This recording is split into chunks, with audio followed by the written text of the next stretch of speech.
Today's Prague. No tanks in the streets, no sounds of artillery.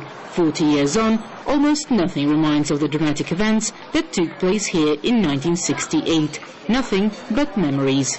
Photographer Antonin's pictures were the first in Western newspapers on the 21st of August 1968.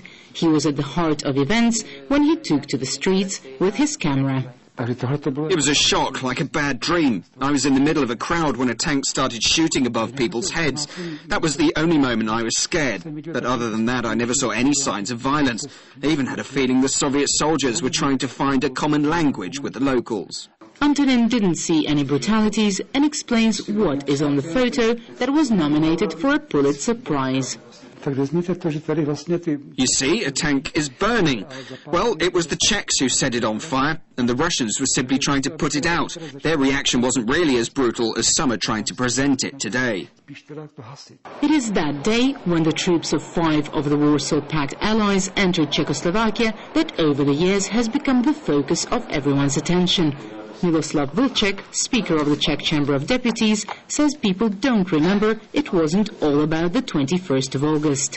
We forget it was Prague Spring, the reforms, that led to this. Today we mustn't put all the blame on Russia. It apologized for the Soviet Union's deeds. But take other countries of the Warsaw Pact, who are also involved. We have good relations with them today. Creating socialism with a human face was in people's hearts and minds.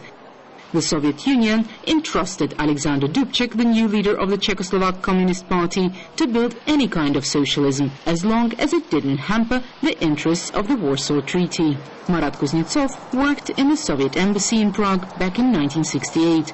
Today, he's here to see how things have changed. Was it possible to avoid bringing in the troops? I think that question can't be answered without looking at the geopolitical context of the time. It was at the height of the Cold War. It wasn't just a confrontation of two socio-political systems, but also of two political blocs, NATO and the Warsaw Pact. The military parity was fragile and unstable, but the whole world depended on it. In July 1968, Dubček swore to keep the country's strategic position of a wedge among its Warsaw Pact allies. But 2 days later, the media in the West already suggested that very soon Czechoslovakia would become a knife in the back of the Warsaw Pact countries.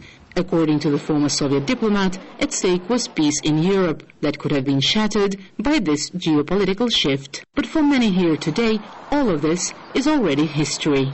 1969, you mean? Oh, 68. Well, that doesn't tell me anything. Maybe tanks and Russians were here, right? But that's already passé. We learn it from our parents or from TV, but I think it's important to remember our history to learn. I don't know what happened here in 1968 at all. A recent opinion poll for Czech newspaper Lidové noviny revealed that 70% of youth answering the question about Prague Spring used "I don't know" as an answer. We are already 2 generations away from those events. For the people who witnessed it, it is alive. But today's generation simply can't understand it.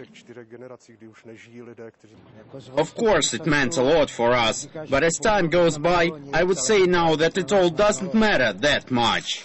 Still, those memories are now being revived for certain political goals, in particular to back the decision of the Czech government to give the go-ahead to placing part of the US anti-missile shield not far from Prague. Today, the focal point of events of 1968 on Wenceslas Square is occupied by the No to Base campaigners' tent. They say foreign soldiers should never step on their land again, and the radar might become, as they put it, yet another link in the chain, 1938, 1968 and 2008. So it seems that those who didn't witness firsthand the events of the past are now facing a more clear and present danger, the looming presence of the Americans on their land. And the feeling here is that memories of 1968 have become an injection of pacifism for the Czech people, making them immune to any calls for a new Cold War.